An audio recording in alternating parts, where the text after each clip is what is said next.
लेकिन मैं सबसे पहले महाभारत में जा रही हूं स्वामी प्रसाद मौर्य जी के पास, जिनको टिकट तो मिल गया है, लेकिन उनका टिकट कैसे बहुत से लोग कह रहे हैं कि कट गया है, मिलने के बाद भी कट गया है।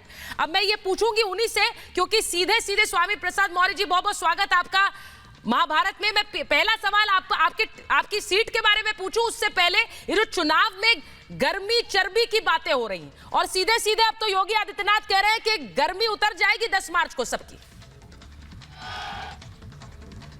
पहले तो आपके चैनल के माध्यम से मैं प्रदेशवासियों से केवल इतना ही कहना चाहता हूं कि भारतीय जनता पार्टी सरकार में मुख्यमंत्री जैसे महत्वपूर्ण पद पर रहने वाले योगी जी द्वारा ये कहना मुजफ्फरनगर और कैराना की जनता के सामने कि मैं गर्मी उतारना जानता हूं, 10 मार्च को सबकी गर्मी उतर जाएगी, ये कहीं न कहीं ये बयान एक मुख्यमंत्री का नहीं है, ये किसी गुंडे माफिया और मवाली का है। अरे आप तो उनके मंत्री इस तरीके से स्वामी जी, आप तो उनके मंत्री अलोकतांत्रिक भाषा का प्रयोग करना,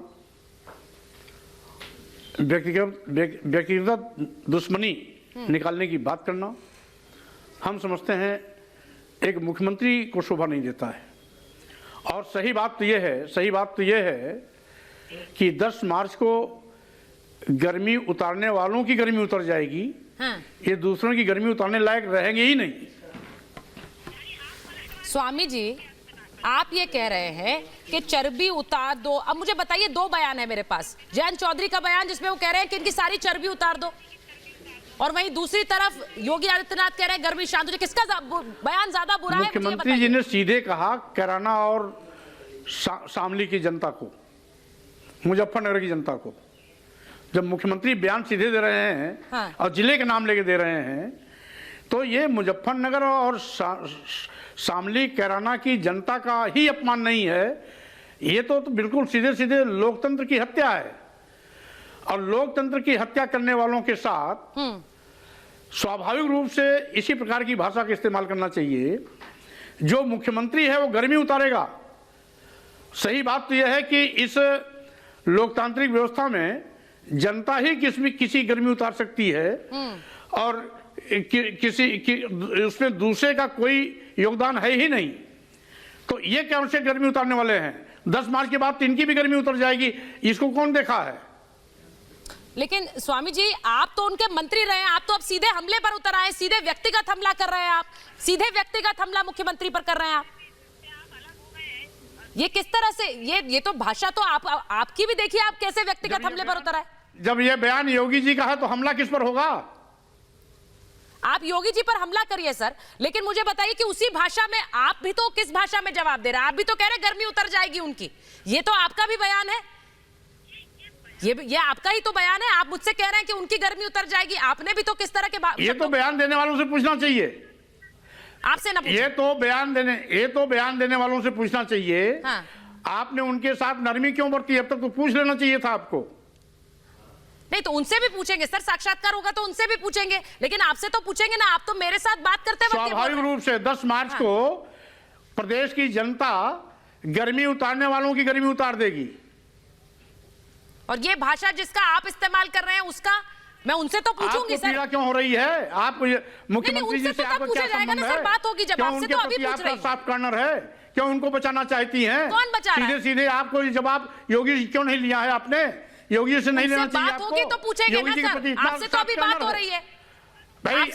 अगर योगी जी किसी को बुखार उतार रहे हैं, हाँ, तो हमला किस पर किया जाएगा? आप पर किया जाएगा या किसी दूसरे नेता पर किया जाएगा? जो बोलेगा उसी पर किया जाएगा।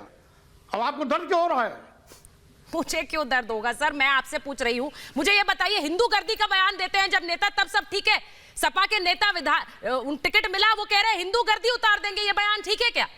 उस बयान पर क्यों नहीं बोलते? भारतीय जनता पार्टी के नेता माहौल बिगाड़ना चाहते हैं, और भारतीय जनता पार्टी के नेता और बयान माहौल वो जनता में दहशत पैदा करना चाहते हैं। गर्मी उतारने की धमकी दे करके ये सीधे सीधे देख लेने की धमकी दी जा रही है, और ऐसे लोगों को आप बचाना चाहती हैं, और उसका उत्तर हमसे मांगना चाहती हैं। सर ये तो स्वाभाविक रूप से जो गर्मी देने की धमकी देगा, हाँ, आपके नेता उसकी गर्मी जनता उतारेगी।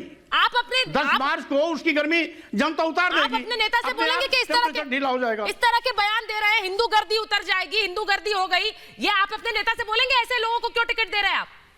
मैं आपसे पूछ रही हूं, आप तो बयानों पर बहुत बोल रहे हैं, इस तरह हिंदू गर्दी की बात कर रहे हैं वो, और वो खुलकर कह रहे हैं। मैंने ये बयान नहीं सुना है, ये आपके बयान आपके द्वारा सुन रहा हूं। हमारे नजर में हिंदू मुस्लिम सब बराबर हैं, हिंदू मुस्लिम भाई भाई, और साथ ही साथ सब ने मिलकर के देश को आजाद कराया। अगर जहां पर सरदार भगत सिंह, राम प्रसाद बिस्मिल, रोशन सिंह ने फांसी के तख्ते को चूमा हंसते हंसते, तो वहीं पर अशफाकुल्ला खान ने भी फांसी के तख्ते को हंसते हंसते चूमा इस देश के लिए। और वहीं वीर अब्दुल हमीद ने पाकिस्तान की दर्जनों टैंक को तोड़ करके साबित कर दिया कि हम इस देश के लिए, भारत के लिए अपनी जान देना भी जानते हैं, जान लेना भी जानते हैं। ऐसे लोगों की संतानों को अगर कोई गर्मी उतारने की बात करेगा, ये कहाँ की शोभा, कहाँ का शोभा वाली बात है, कहाँ की अच्छी बात है? मैं आपके नेता पर सवाल पूछ रही हूँ, आप कहेंगे अपने नेता को क्यों टिकट दिया? सवाल ये पूछ रही हूँ। ये भाषा सही मायने में लोकतांत्रिक नहीं है। गुंडा की गुंडागर्दी उतार देने की बात समझ में आती है। हिंदू और मुस्लिम सामूहिक रूप से हम ना किसी मुसलमान को, मुस्लिम समाज को दोषी बना सकते हैं, ना हिंदू समाज को दोषी बना सकते हैं। हिंदू और मुसलमान दोनों में, हाँ। हिंदू और मुसलमान दोनों में गलत लोग हो सकते हैं। हिंदू समाज में भी गलत लोग हो सकते हैं, मुस्लिम समाज में भी गलत लोग हो सकते हैं, लेकिन एक गलत आदमी की बिना पर न हिंदू समाज को कोसा जा सकता है, न मुस्लिम समाज को कोसा जा सकता है। ठीक है, कम से कम आपने ये बात कही, मैं इसके लिए मैं कहूंगी आपने कम से कम ये तो कहा गलत जब है। आप पूछ रही हमसे, हाँ। तो आपको तो इसका जवाब पूछना चाहिए उचित स्थान पर। आपने मुझे बताया, मुझे जानकारी मिल रही है, मैं भी छानबीन करूंगा ये बयान कहां से आया। ये बयान, ऐसे बयान में मैं विश्वास नहीं करता हूं। चलिए, मैं आज सबसे बड़ा सवाल, आपने हमारे शो पर ही कहा था, यहां रिपब्लिक भारत पर कहा था कि पडरौना में जीती बीजेपी तो आपकी वजह से, लेकिन अब आप खुद ही लड़ाई से भाग गए। आप पडरौना में टिकट ही नहीं मिला आपको, सब तरफ चर्चाएं, पडरौना से गायब है स्वामी प्रसाद मौर्य।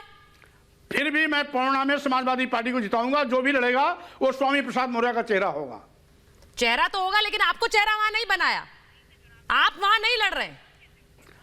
राष्ट्रीय अध्यक्ष जी ने अगर फाजिल नगर की जनता और फाजिल नगर विधानसभा की सेवा करने के लिए भेजा है, तो इसके लिए मैं उन्हें बधाई देता हूं।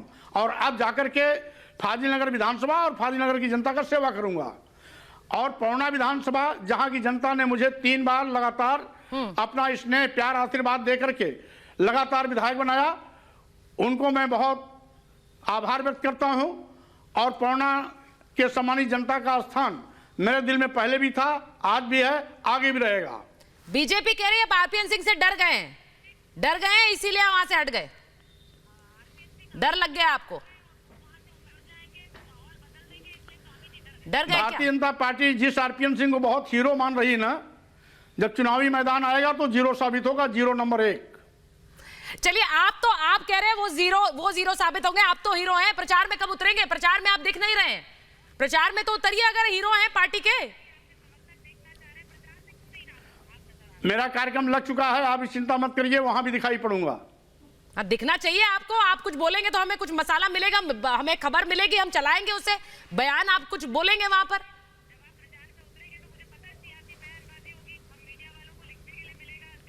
दिखेंगे ना आप। 6, 7, 8 मेरा दौरा लग गया है पश्चिमी उत्तर प्रदेश के लिए। अच्छा, आपको पडरौना से नहीं मिला, बेटे को टिकट मिलेगा कि नहीं मिलेगा ये बता दीजिए। ये कहा जा रहा उन्हीं के लिए तो आपने पार्टी बदली, अब उन्हें मिलेगा कि नहीं?